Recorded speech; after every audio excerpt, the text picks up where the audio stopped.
What's going on, everybody? Welcome to the First Round Fantasy Podcast, your home for second round advice. I'm your host this morning, Jacob Bartley. I'm joined by Justin Morse. What's going on, Justin? Oh, buddy, it's an interesting week that we just had. Excited to put it behind me and get into this week. Yeah, you know what I just realized? This is first time in a while, at least, that we're podcasting on Thursday morning where we have a game later today, like on the same day. Because we don't podcast on Sundays or Mondays and haven't done it on Thursdays in a while. So this is kind of exciting. We have a game tonight. I know I'm excited. Anytime there's football, it's a good day. So let's get it done. Yeah, and it's weird to me. I hear some other people who cover fantasy, and they're like, it's the Jets and this other team that sucks." And I'm like, "Who cares? There's a football game on." Like, I never understood it. Almost every team has relevant players, right? So last week, people were like, it's the Washington and the Giants," and I'm like, "Are you kidding me? That's amazing. We got McLaurin, we got Gibson." We got some Barkley potentially. So I think every matchup is, and even though today is Carolina versus Houston, I'm still excited because we got CMC, we got all the receivers in Carolina, I'm excited to see what Brandon Cooks does with the rookie quarterback now coming in. So yeah, I think there's no matchup that I wouldn't be excited for. Literally, it's a simple question of football or no football. I'll always go on the side of football, so it's enough for me. But I'm really hyped about this game because I love the Panthers, but I didn't know how much I was going to like them with Sam Darnold because you know me, I like Sam Darnold. I was just waiting to see how it would work from Bridgewater to Darnold, and I loved it. Actually, it's like I think it kind of opens up McCaffrey to have more room, which is going to be great in the long term. Yeah, I liked, because I watched some Jets games throughout the Darnold. He was always trying hard. Like, I never saw him like not trying hard. So I thought it could work, and I'm liking what I'm seeing so far too. And just waiting for Terrace Marshall to blow up.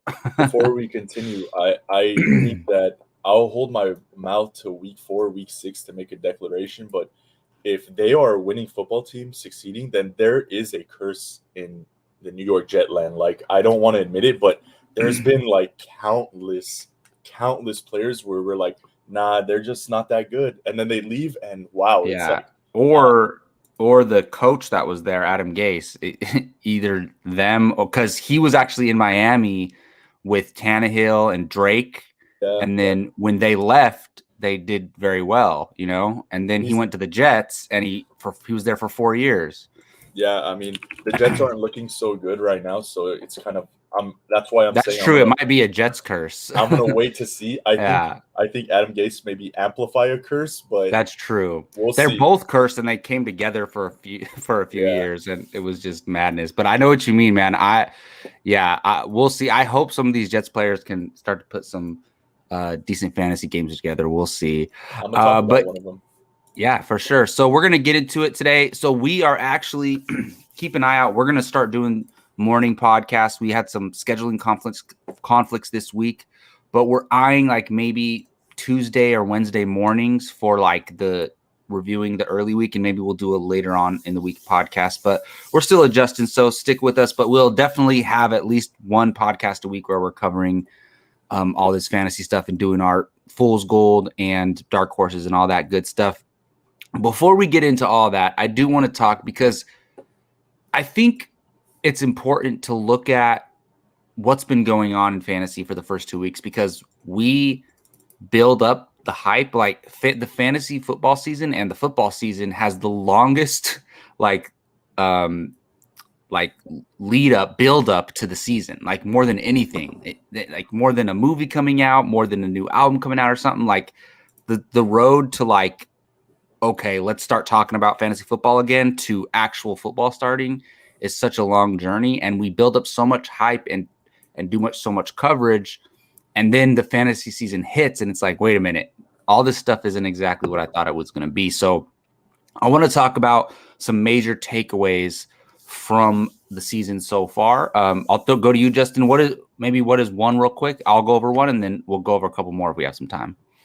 my favorite takeaway so far, and I'm happy to be surprised because I wasn't on the train, but Lamar Jackson's looking phenomenal. Like, I don't know if you see it or anybody else sees it, but he's got a different pocket presence. He's feeling good. And combine that with his running, like, I know they beat Mahomes and the Chiefs, and I just think he's broken through that next layer of just he's elite now. So I was happily surprised. I was really impressed by some of the throws he's making, and you combine that with that means that Hollywood Brown is now relevant. Hollywood Brown is doing what we He's thought been he was doing going well, to do yeah. all last year.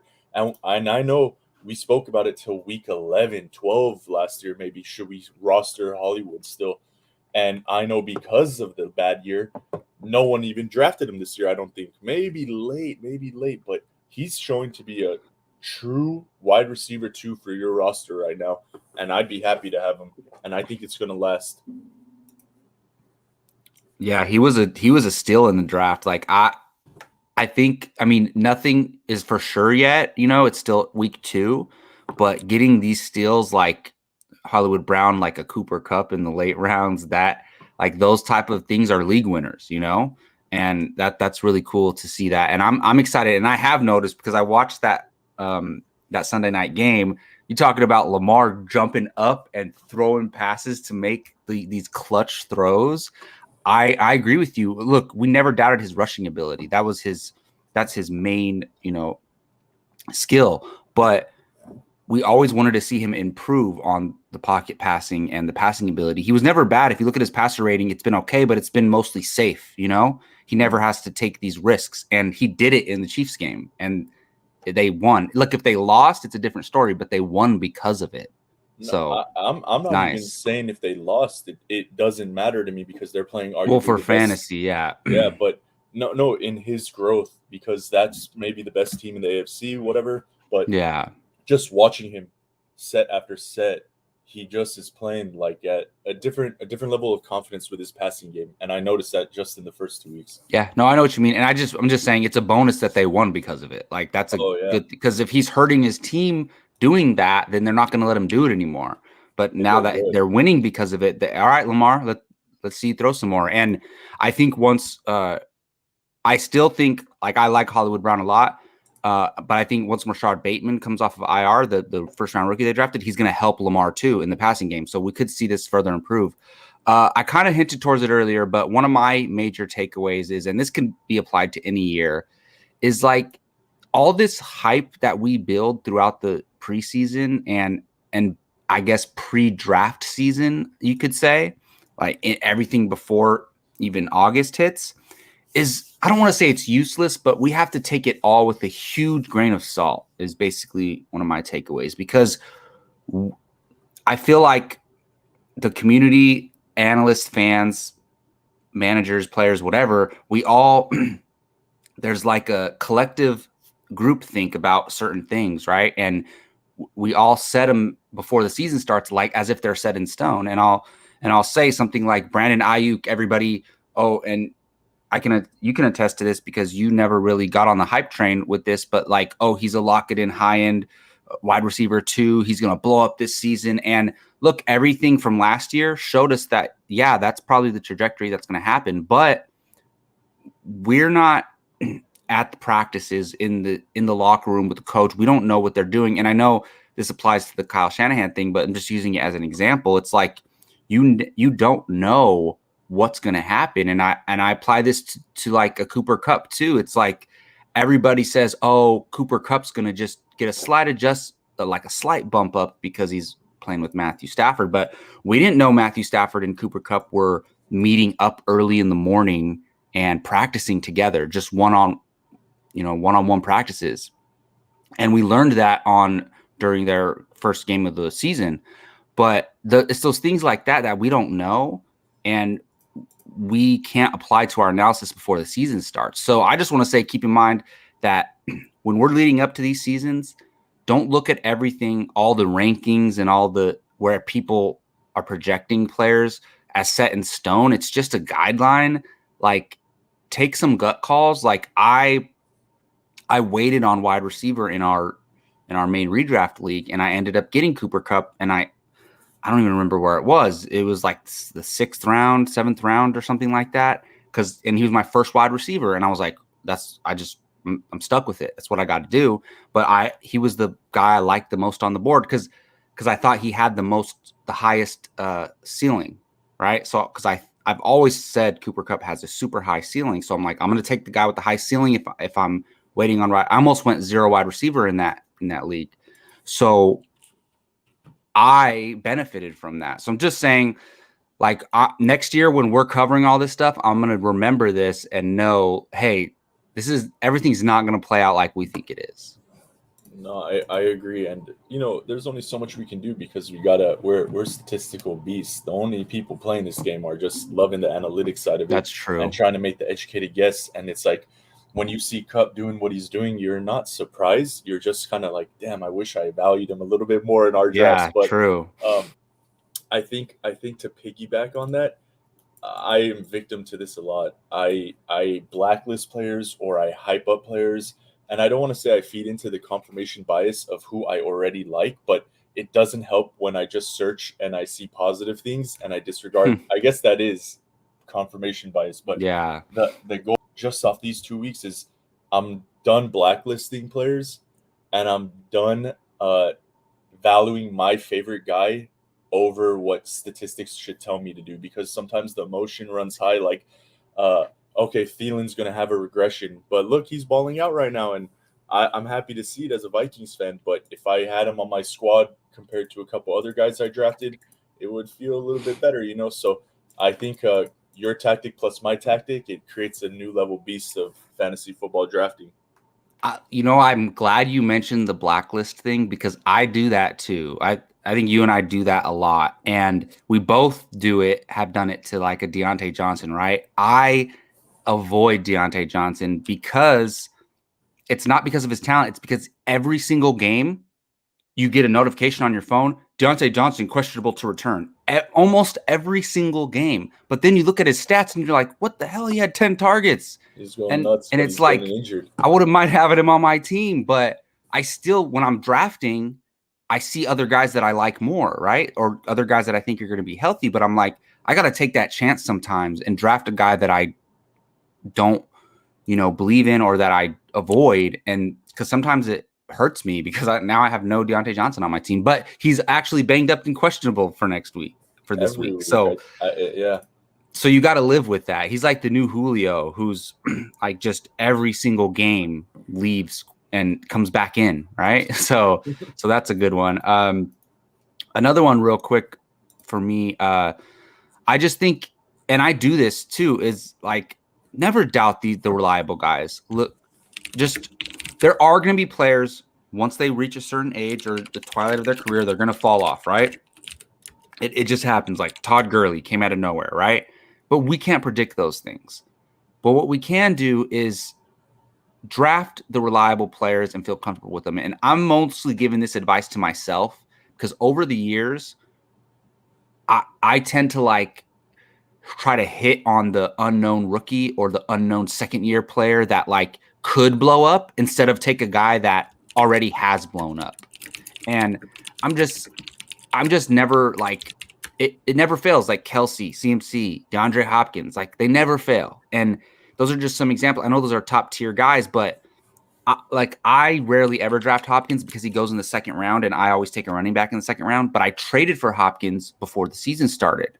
And I'm loving it because even though I traded Eckler for him, I'm loving it because he's just so damn reliable. Like, he's going to get the targets. He's going to be the man in Arizona. So I'm just, for myself, giving myself advice, and other people can take this advice as well. When you're playing in redraft in these other leagues, and Justin, you've told me this multiple times before, don't try to play a guessing game like, oh, I'm going to take the rookie wide receiver who I think can blow up. Instead, take these guys that are going to blow up. And of course, we're talking redraft. But does that make sense, Justin? Yeah, no, I agree with that because I'm actually on the safe side. Like I'll stick with the tried and true. But when it gets later in drafts, I skip the tried and true and go for the booms. And that kind of hurts you because week one, I'm like, oh, my bench is so nice. And then by week two, I'm like, why did I draft this guy over that guy? And it's because, things don't work out. You're never going to hit 100% of the time, but I agree with you. Pick the beasts. Yeah, for example, in our in Joe's league, your brother's league, I took Trey Sermon so it's keeper league. So after the 3 keepers, the reliables in the later rounds. For example, I took Brandon Cooks, I took Antonio Brown. I was like, I need wide receivers, and I'm like, and I know Antonio Brown had a weird week, and he's on COVID now and all that stuff, but I just think that taking these veterans that are going to be contributors is definitely a good thing. All right, Justin, you got one more for us, or a couple more? Yeah, I mean, the biggest one that I'm hyped about is just the halfback youngness, awesomeness that's brewing. I mean, they're not going crazy, but I see a lot of potential. And the biggest odd one for me is Zeke versus Pollard. Pollard's looking excellent, like really good. But Zeke is also being productive. So I don't know if that's going to turn 50-50. But like when Dobbins goes down and Gus goes down and this guy Tyson Williams comes out, I don't know if you've watched their games, but he passed the eye test for me. This guy is like big and fast. I'm loving that for years to come, I think. Damian Harris is looking to be a nice workhorse. Did you see that run against the Jets? I'm not gonna say Adrian Peterson type trucking, but he laid it out. Laid it out on that. I was outside like watching it on my phone, and I texted one of our group chats right away. I was like, Damian Harris is a monster. And then I went and looked at his stats. He didn't have a big game, but that run was incredible. I don't care who it's against. It's against professional defenders. That was amazing. He's big. He's big. 1 or 2 more years under them. Let him get healthy and stay strong. He's going to be nice. I know Javonte, he's splitting with Melvin, but I have to bite my tongue. You and Joe were right. He's really nice. He's a nice running back. And after, I think it's going to play out how I said, but I undervalued him at the same time. When Melvin Gordon's gone, it's this guy's backfield, no doubt about it. Najee is good. He had a great last week. And Gainwell is looking to be like he's definitely not an every down back, Kenneth Gainwell out of Philly, but he's awesome third down back. I think that guy is pretty nice. And lastly, Michael Carter out of the Jets. I think they didn't use him week 1. They used him week 2, and he didn't have a blow up game or anything, but I know the coaching staff likes what he can do.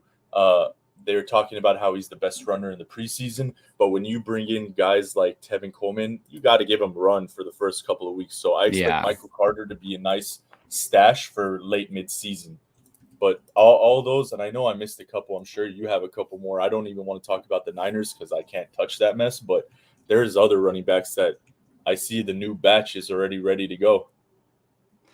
Yeah, I definitely agree. And I have Michael Carter in one of my leagues, and like I almost dropped him last week, and I'm like, no, I got to hold on to this guy. He could emerge later on in the season. Like that game last week was a first step to like fantasy, success. So we'll see what ends up happening. I was going to drop him too, and I said the same thing. Nah, it's too early. I don't want to drop a lottery ticket. Yeah, I dropped because I was either going to drop him or Darnell Mooney, and I was like, oh, who do I? I'm like, you know what? I'm going to hold on to the running back because especially in our leagues, people get running back desperate, and you got to hold on because Mooney could be nice. He could be a contributor. I think Mooney's ceiling is, a low end wide receiver too, but Carter's ceiling could be a league winner down the stretch of, because we saw last year like 3 or 4 rookie running backs emerge in the second half of the season. So we could see something like that happen with Carter for sure. Is Justin Fields starting this week? He is, yes. Okay, this is big week. I really want to watch the wide receivers over there. Yeah, for sure, man. So for the past 3 or 4 seasons, I've had Sunday Ticket because I was a student and I got it. So Sunday Ticket with Red Zone is like $75 a month, which is ridiculous, but it's only for 4 months, right? But as a student, I got it for $25 a month. So I've been able to watch all the games. And this year I don't get it because I'm not a student anymore, which is BS. But I did get Red Zone. I added it to my YouTube TV package. So I guess I used to watch Red Zone on there anyways. And the Red Zone's only $10 a month. So honestly, I love Red Zone. As a fantasy guy, if the Vikings aren't on, that's my team. I just love the Red Zone. It's cool because it doesn't just show you. It's not like they're only showing you the Red Zone, footage. They show you like when a team's in scoring position, whether they're even if they're like on the 50-yard line, they show you a lot of the games, and which is kind of cool because even when I had Sunday Ticket, I had no time to watch every single game. So I was just picking like 2 games to switch back and forth to, but with Red Zone, they got it all there for you. So I love it. Yeah. All right. So those are our early season takeaways. I think it's important to kind of look at that now instead of wait till the end of the season, because then we'll forget about some of this stuff. So wanted to touch base on some of those. So real quick, I think everybody already knows the major injury news right now. Tua's out this week. Jacoby Brissett's going to be in starting position. Andy Dalton's out this week. Justin Fields is going to be starting. And another bit major thing, Antonio Brown is in COVID protocol. So, I mean, that's easy. You're already starting Chris Godwin, Mike Evans, Rob Gronkowski. They all get a bump if Antonio Brown's out. Do any of those other situations catch your eye real quick, Justin? No, I'm not benching A-Rob no matter what. So the switch in quarterback doesn't scare me on him. And then Tua, I don't think anyone was confidently starting any wide receivers for Dolphins with or without him. So, yeah, for sure. All right. Well, let's jump into really quick. We know waivers have already processed in most leagues, so we're not giving you advice necessarily on what waiver wire pickups to add, like when your waivers process. But I will say, I add a lot of my waiver wires after waivers process because sometimes I don't want to use Fab. Sometimes I don't want to waste my waiver priority. So I pick up guys after the case. And so I just want to touch base really quick and a couple guys you could maybe keep your eye on if they might still be available in your league. Justin, I'll shoot to you first. You got one for us? Yeah, I like the man KJ Osborne. We scoped him out. We talked about him week 1. Yeah. What did I say? Just pay attention. It's not worth the pickup, but if Cousins is going to be throwing like this and he's playing really well and everyone's eating, he can be a nice third wheel over there. He's passing the eye test. He's very athletic, and he had a great game. He's looking to 6 targets, 5 catches, 91 and a touchdown. You can't depend on touchdown, but other than that, like awesome so far as a flex option on a bye week. Yeah, definitely. KJ Osborne, I actually just picked him up in our Dynasty League because, and this is something I want to point out to other fantasy managers. I see this, I don't think it's a mistake, but it's a missed opportunity all the time. When your players, like an Antonio Brown or somebody, or even like a Deshaun Watson, keep an eye out because Yahoo or your other platforms, we mainly play on Yahoo is why I mentioned that, they'll make the players eligible for IR. So when a player moves to COVID-19, he's eligible for IR. So Antonio Brown, for example, or every week for some reason, once they announce that Deshaun Watson is not playing this week, they make him out, which I can move him to IR. So what I was able to do is in my Dynasty League, our Superflex Dynasty League, I moved Deshaun to the IR. I picked up KJ Osborne, and I'm like, cool. And I think a lot of fantasy managers don't use that to their advantage. It's not like, look, I know it seems kind of like, oh, like I'm on top of everything, like making all these moves, but it could really, really help you because let's say you really cannot drop anybody, right? You're not dropping Antonio Brown. You're not dropping Deshaun Watson in a Dynasty League.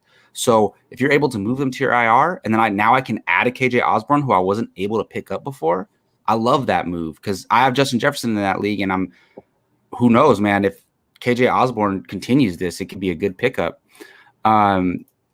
Yeah, so for me, I think, and there's a ton of decent pickups out there. If you weren't already rostering Tony Pollard, I think you're insane. If he was on the waiver wire in your league before the last week, that's insane because somebody rostered Zeke, they should have rostered Pollard. I don't know what people are thinking, but Pollard is up to the 75% mark now. He needs to be at 100%. Just telling you guys, if he's still available in your league, go pick him up. But one thing I do want to mention, and we know Andy Dalton's out. Take a flyer on Justin Fields. Look, I have Justin Herbert in the league, and I've held Justin Fields on my bench because you never know. What if Justin Fields is Deshaun Watson rookie year, and Deshaun Watson was blowing it up rookie year, like putting up 30 bombs or more every week until he got injured that year. So we don't know how once Justin Fields has a whole week to prepare to be the starter, how it's going to look. So even if you don't need him, throw him on your bench and see what happens. But let's say you have a guy like maybe Ryan Tannehill or something like that who's not putting up the numbers you necessarily thought they were. then adding a guy like Justin Fields could end up saving your season. You never know. So I would keep an eye out for that. Did you have any more, Justin? Or are we good to go? No, I just think that these first 2 weeks are the most odd waiver wires I've ever seen. There's no one we're really fishing for. I guess Tyson was signed before due to injuries, but it seems very light this year. It's hard to find a pickup that will help your team. You know what I mean? Yeah, it's still early. Like we haven't, had like last week there wasn't a huge one. This week there's not a huge one, but I do think that there's some good ones that you can add though. But we haven't had. I think we'll have some better waiver wire ads coming up in a few, the next couple weeks or throughout the season for sure. All right, so let's get to our dark horses and fool's gold. But before we get to our fool's gold, I want to review last week's fool's gold. Or which one did we do first? Yeah, we do. Oh, before we get to our dark horse, we're going to review our last week dark horses really quick, and we'll just talk about mine and Justin's before he's here. So we normally kind of apply either a hit or a miss title to these picks. But I was looking at your picks last week, Justin, and I think both of them are kind of a push. So, for example, we keep a spreadsheet. We mark them red if they're a miss, green if they're a hit. And I think we can do teal if they're a push because your two guys kind of didn't do terrible, but they didn't do great either. And so your dark horse for last week was Chase Edmonds. And he had 12.5 fantasy points in full PPR. Not exactly great, but he didn't kill you. So you feel happy with that call, or how you feeling?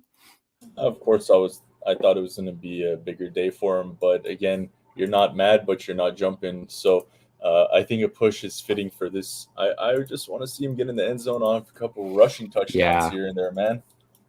For sure. I want him to let loose over there. Yeah, no, I know what you mean. I think it's on the way. Like I think Chase Edmonds has a safe floor. Like he's going to get you these 12 points, and you're never mad at a guy when he gets you 12 points. You're not ecstatic, you're not happy about it, but you're never mad at the guy. Like he contributed. You're mad when these guys give you 2 points or 0 points, I'm mad when I see a weird tight end jack like crazy runs and get the touchdowns, and then Murray's throwing to Ronald and Hopkins and AJ, and I'm like, Edmonds, one time, please. And you sound like you've been watching these Arizona games. Oh, dude, I like with Red Zone, you kind of don't miss it. But yeah, I have a couple teams I just enjoy watching, and Kyler's, so I got to tune into those. Yeah, awesome. Well, real quick, we got a couple viewer comments from our buddy Gio here. Finn's got to protect Tua. Spent a top 5 pick on the guy and can't even protect him. Plus bad coaching. Hope he has a career in the NFL. I hope so too, man. I'm not like I never thought Tua was going to be a major fantasy contributor, but I thought him and the Dolphins can be a winning football team and a playoff team. So I hope so too. And Gio also says, I love Montgomery even more with Justin Fields playing. Do you agree with that, Justin? I think I should have brought it up, but Montgomery's proven to be a certified workhorse. So I think I always thought he was going to be. Yeah, and that he hasn't had the blow-up games yet, but you can't expect that every week. But I think Gio's right on that because, rookie quarterback leaned on your running back and your running game a little bit more. So maybe he'll get better pass work, but I do like Montgomery. I like anyone better than Dalton running the helm, to be honest. If the opposing teams have to worry about Justin Fields running, then I think it could help, definitely help Montgomery. He might lose some passing work because Justin Fields runs instead of dips it off to him. But I've always loved Montgomery, so I think he's going to continue to improve. And Gio also says, I'm Pacific Islander, so I'm rooting for Tua. That's awesome, man. That's so cool to have like a similar guy in the NFL. So that's awesome. Dude, I'm waiting for the first Persian quarterback, dude. I can't wait for that. That would be so cool. That'd be pretty awesome. You probably be all over him, just like Gio is. Like Gio drafts Tua in like leagues where he shouldn't even be rostered just because he loves him so much. That's why I like drafting with Gio. Shout out to drafted Tua Gio.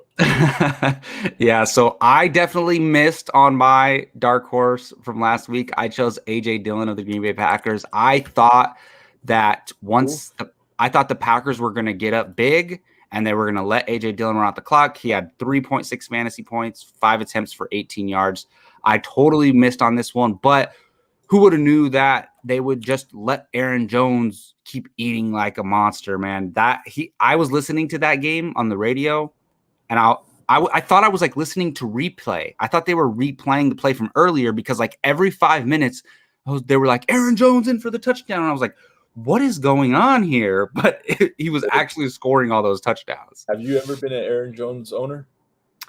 Yes, I have. And I have, but I've doubted in the last couple of years. And I came into this year highest on him that I ever have been. Like I was okay, like drafting him over Zeke or over, in that range, honestly. Dude, if you've had him the past couple of years, then a game like this happens. And when it happens, it's the weirdest thing. You're like, okay, cool, yeah, a couple touchdowns for Aaron Jones. But, they're going to get Tony or Devontae in the mix. But nope, it's rinse, repeat, rinse, repeat, rinse. It's like nuts. Yeah. And he gets all of the catching touchdowns within the 10 yards range. And then there are other games where they run it and Rodgers will pass 3 yards out from the end zone. And it's like, dude, you have Aaron Jones. What are you guys doing? It's really hard to predict, but expect like 2 or 3 of these a year. Yeah, so I think it was 2 years ago when he like first started doing this, like, and then he would have one every year. And that year when he first had one, and it was like a 4 touchdown game, over 40 points, I traded him away after that. I was like, I gotta sell high, and then he continued to ball out. So I kind of regretted it, but that's okay. So I just think that what happened was what's his name? Aaron Jones got 2 touchdowns, and then they're like, let's just keep feeding him the ball. Like he's probably like, nah, give me the ball. And they just kept him in, and it just wasn't the game script for Dillon, I guess. But that's okay. I think this is a testament to the specifics of football.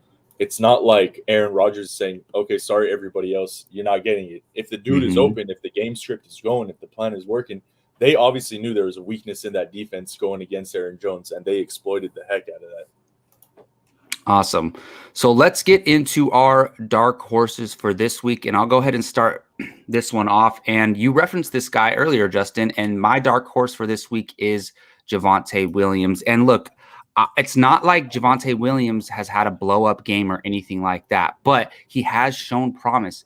And the way the Broncos are using him, makes me feel really good about him. 14 attempts, 13 attempts, 45 yards, 64 yards. So he's building something. He's improving upon it. This is what I like to see from a rookie running back. And it felt like coming into the year, we had him and Trey Sermon very close. And I realized that was a mistake. We should have had Javonte Williams way higher because it was just him and Melvin Gordon. That's it. We knew Shanahan loves to use a committee and that random guys could emerge.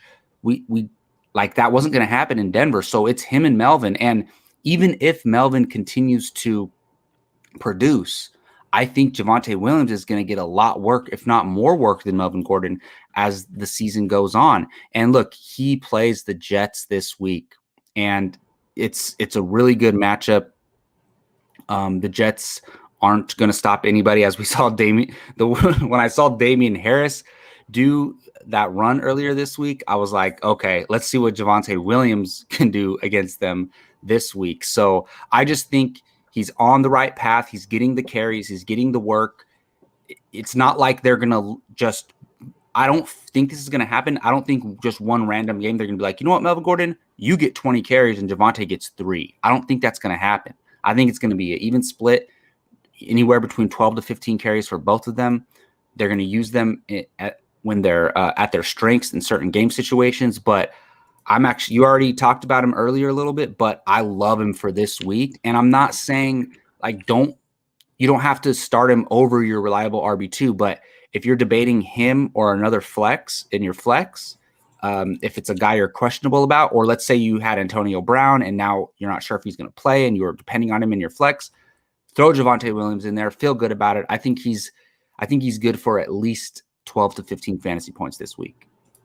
I like it a lot. I do. And just a comment on top, he's a better runner than Melvin Gordon at this point for sure. And after this year, it's over for Melvin over there. So good for Javonte. Yeah, definitely. All right, Justin, who do you got for us for your dark horse in week 3? I'm firing up my Bridgewater, baby. He's actually like been so surprising over there in Denver. Granted, they played a couple weak teams, but they maybe have an even weaker team going against the Jets this year. I mean, this week. So Sutton looked amazing. Patrick is doing well. Font is doing well. And the most surprising part is that Bridgewater is legit passing the ball deep. And we've never seen him do this. But this year, I don't know if it's the coaching staff telling him to let it loose, or he's feeling better with the receivers and the style. But he's just playing great. And if you're one of those guys who drafted Tannehill, if you're one of those guys who's facing an injury, pivot. Don't even worry about it. Pivot to Bridgewater, especially against the Jets. I say top 12 just to be conservative, but he could finish even higher this week. Hey, man, that's not a bad call. And look, I think what most, fantasy analysts would say to you is like, oh, quarterback's so deep. Why would you ever start Teddy Bridgewater? But look at what the leagues that we play in. Everybody rosters 2 quarterbacks. So, and a lot of people, I'm in a league where like I had Trevor Lawrence because everybody drafted like 2 top 15 running or quarterbacks. And I'm like, so I'm stuck. And if I'd rather start Teddy Bridgewater than Trevor Lawrence this week, just because I'd feel a lot better about it. Since then I've traded for Josh Allen, so I don't need to worry about that anymore. But just saying, like, if you could be in a bind, even if you're in a 10 or 12 team league, you could be in a bind and need a quarterback like this. Teddy Bridgewater, 34 pass attempts, 328 yards, 2 touchdowns, coming out to 26 fantasy points in our leagues that we play in, normally 6-point passing touchdowns. So that's 26 points gets you by. For me at quarterback, I love when my guy goes off for 40, like Russell Wilson or something like that. But I'm also very happy when they get me 27 and they don't kill you. You just don't want your quarterback to put up 15 points or really hurt you. As long as they get you 25 to 30 points, and that's in 6-point passing touchdowns, that's great. So I think you can depend on Teddy Bridgewater. And I realize we're just picking on the Jets, Justin, because I chose Javonte Williams going up against the Jets and you choose Teddy Bridgewater. We didn't plan that, but that's just how it worked out. No, I mean, it is slightly a slight to them, but it's just how it works. And the matchups is week to week. So what can you do? Yeah, absolutely. Absolutely. All right. So let's go ahead and review our Fool's Gold from last week really quick. And again, Justin, I would kind of call yours a push. You chose DeAndre Swift. He put up about 11 fantasy points. His stats were okay, but he didn't necessarily blow up. He didn't help you win, but he didn't help you lose that week. Yeah, I thought he was going to do worse, but he did all right. He did it where you're like, what did he score? 11 points. So it's that moment where you're hoping he gets an end zone to boom him, or he just didn't do much. If you start him, you weren't that happy because I'm pretty sure you drafted him as your RB2. So yeah, we'll go with a push on that one. Yeah, awesome. So I actually had Eli Mitchell or the San Francisco running backs as my Fool's Gold last week. And technically, I think I hit on this one because Elijah Mitchell had 7.3 fantasy points. But if you remember my main argument was we don't know who's going to be the guy. Shanahan's going to switch it up. Maybe Sermon gets 10 touches this week. We didn't know. But the way they used Eli Mitchell actually goes against my argument from last week. They gave him 17 carries and he had two targets. So he had 19 touches. And if you can give me 19 touches in the Niners offense from a running back, I'm actually down for that. Now, he is a little bit banged up going forward, but I'm changing my tune a little bit. I think if he comes back healthy, I think he's the guy, and that's not what I was saying last week. So even though I hit on my Fool's Gold last week, technically, I think he proved against my argument a little bit. Hey, either way, he didn't produce, so you're right. Yeah, absolutely. All right, so let's get into our Fool's Gold for this week. And I'll go ahead and throw it to you first, Justin. Who do you got for us for your Fool's Gold in week 3? Fool's Gold is Devin Singletary. I don't want to touch him. I think we see this every year so far since him and Moss have been drafted. Everyone is playing catch-up to those two guys. So what happened? Mm-hmm. Moss had a good week. Everyone on Moss train. Now Singletary had a touchdown and 13 carries, 82 yards. All right, chase him in Washington. Not only is Washington a good running defense, but I'm not chasing that regardless. So I sit him. I start some of the fringe guys higher than him. Like who's comparable to him right now? Like, is anyone starting him over Javonte? Is anyone starting him over Damian Harris? Like, what is a comparable option that people might be facing? Because either way, I'm sitting him. Yeah, I don't blame that one. I stay away from the Bills until we see one of them prove it for multiple weeks on end. Like, I'm talking like a 3-week stretch, and we hear the coach say that's our guy. Then I'm not touching any of them. I mean, I picked up Zach Moss because everybody dropped him last week. I picked him up in a league, but I'm not starting him. I would never even consider starting him unless all my guys were injured and I was completely desperate. And I would start any wide receiver over him. So even though they both had a decent game, I mean, obviously Zach Moss had 2 touchdowns, so that was the bulk of his fantasy production. But I don't trust Devin Singletary either, even though he's had 2 decent games in a row. But I'm with you.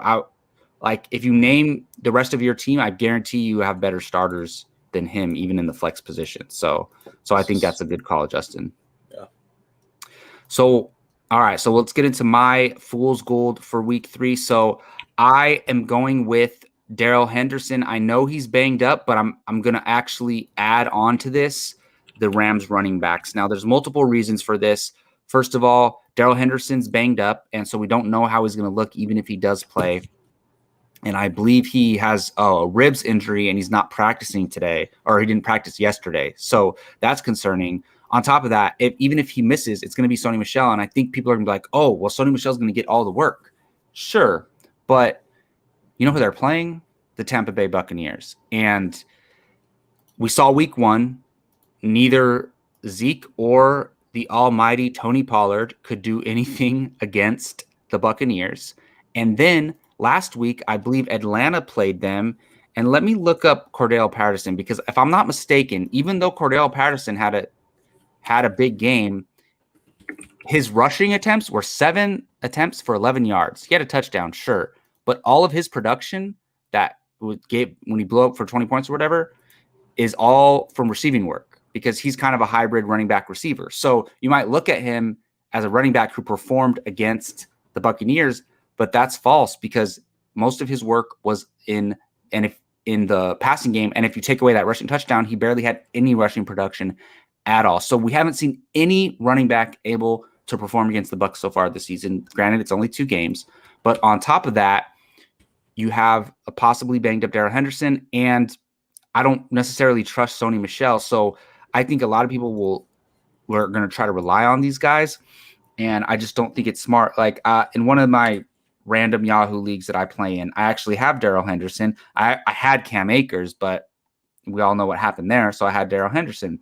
And on my bench, I have Devontae Smith, Jamar Chase, Tony Pollard. I would almost probably start any of those guys, even if Darrell Henderson is a go this week. So that's just an example. But yeah, I would avoid the Rams running backs, not the receivers, because I have a feeling they're going to be throwing all game.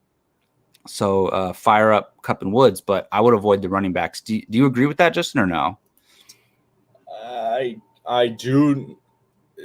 The injury I need to know more about, but just the fact that they're in Tampa or playing Tampa, they're amazing. Ever since they went on that run to win the Super Bowl, it lasted like 7 weeks.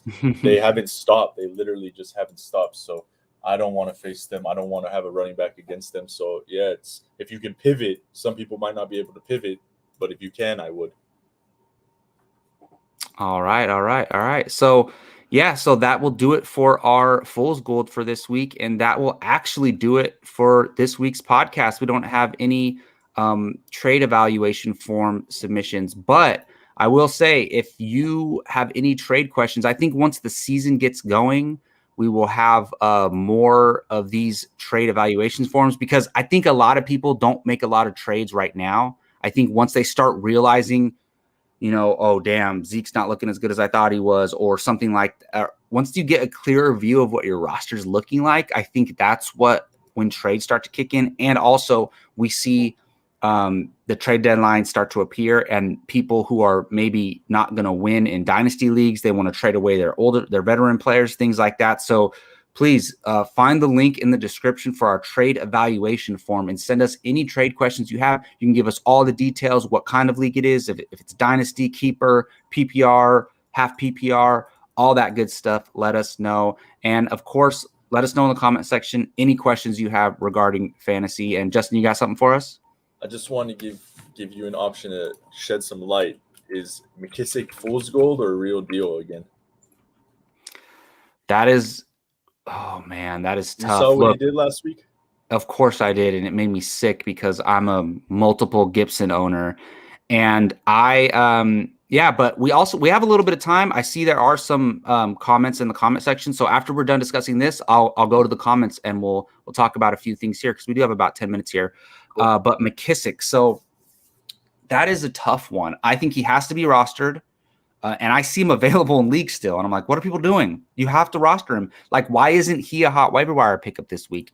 It doesn't make sense to me. But especially in full PPR. Like in full PPR, he has to be rostered because it's just too valuable. But also, if you saw the way they were using him, if Gibson ever missed time, I was under the impression that like McKissick would only get passing work, but I think he would get a lot of work just overall if Gibson ever missed time. So I still believe it's Gibson over McKissick, no question, but I don't think it's fool's gold, to be honest.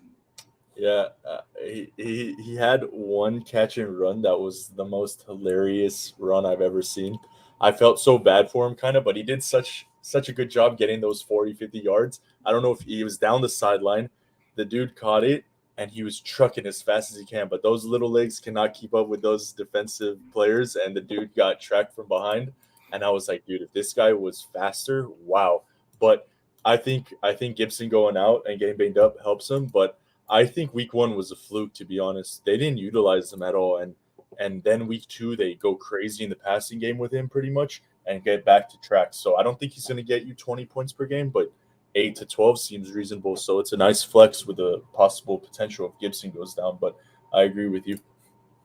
Yeah, for sure. All right, let's turn to some of the viewer questions here. So we got from the Second Take Extra. I think you might be a first-time viewer, but thank you for joining us. We really appreciate it.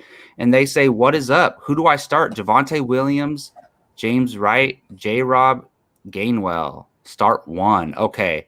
So Kenneth Gainwell, James Robinson, James White, Javonte Williams. If this is my roster and all those guys are on my bench and I have to start one, I'm definitely going Javonte Williams. I mean, that was my choice for my dark horse this week. So look, I like the passing game upside of James White. I'm really worried about James Robinson and what Urban Meyer's doing there. Kenneth Gainwell's a nice little player, but I don't think he's startable yet unless Miles Sanders misses time. So I definitely go Javonte Williams. Do you agree with that, Justin? Yeah, I slightly do, but I wrote to him in the comments and I said James Robinson, but this is my last week. I'm not gonna try anymore, but I can't give up this early. But in your position, if you love Javonte this week, then I can make that argument. But I know they're trying to work James Robinson in. If Arizona kind of blows them out and he gets some passing work to boost his PPR game, maybe. But it's such a hard thing to predict right now after what we saw the first 2 weeks. Yeah, that's true. All right. They also asked Daniel Jones or Justin Herbert, Superflex. I'm definitely going Justin Herbert. Look, Daniel Jones is playing well, and he looks like he could be a fantasy contributor, especially in Superflex, but you got to go with Herbert, right? I'm never benching Herbert for Jones. Maybe if Herbert broke a leg or two, but yeah, good one. These are fun. All right, DJ Moore or A-Rob. I was looking at this. A-Rob, the Bears play Cleveland, which could be a tough matchup, and the Panthers play Houston. This is crazy. This might sound crazy, but I'm going DJ Moore. I said the same thing, and I'm in the comments. Look what I said to him. DJ Moore. Sadly, I'm a huge A-Rob fan, but dude, the Bears offense versus what they're doing over there in Carolina, give me Carolina. I mean, DJ Moore is not a fake, no good wide receiver. The dude is real, so it doesn't hurt. But I want to say A-Rob, but not with a rookie quarterback and not with Chicago overall. For sure. And then they got one more for us. The Second Take Extra asked Galladay or Osborne. And I see you replied in the comments, Justin. But look, Osborne is a nice little player, and I think he has good promise. But Golladay against Atlanta, you got to. Atlanta's looking to be so awful all the way around. The only thing I will say, keep an eye on, Kenny Golladay is banged up yet again. So keep an eye on that. Check the practice reports. Follow people on Twitter. Download an app that keeps you informed on those things, gives you notifications, because if Golladay is very questionable leading into the game, you might want to pivot and start somebody else because he could leave the game or something like that. But if he's a full go, if they say he's healthy and he's ready to play, you got to go Golladay. And one more question, I guess we can touch on this. We don't want to talk about the 49ers every week, but Gio asked, help me make sense of the 49ers backfield, who to drop, stash, bench, possibly start if you're desperate. Look, it's a madhouse over there. All of them are banged up. Elijah Mitchell's banged up. Hasty's out. Sermon's in protocol. They pick up Jacquez Patrick off the Bengals practice squad, which I didn't know this, but if you do that, that means they have, like, normally if you add a free agent or whatever, you can add them to your practice squad or whatever. But if you sign someone off another team's practice squad, you have to add them to the 53-man roster. So he's going to be on the 53-man roster going into this game. And hey, I would take a flyer on him, maybe not start him. Honestly, unless they say Elijah Mitchell is fully healthy and ready to go, I'm not starting anybody unless they say Elijah Mitchell's healthy, because I do like the touches from last week. Do you have any different thoughts on that, Justin? I mean, to put it in context to Gio's question, I think Sermon actually might start this week because Mitchell got banged up. So if he's playing, start Mitchell, stash Mitchell, drop Hasty. But super stash Wilson Jr. Oh, for sure. Yeah. Because you can add him to your IR now. Exactly.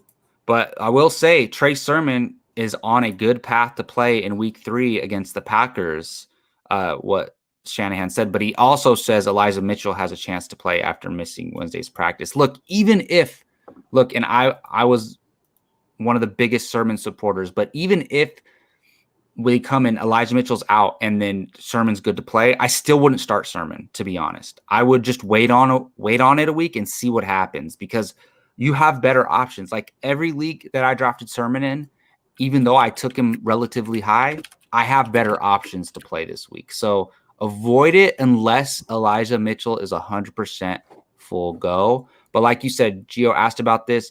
I think Hasty can be dropped. You have to stash Sermon and Mitchell.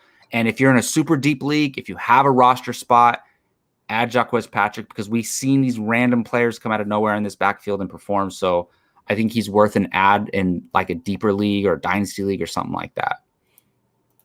Agreed.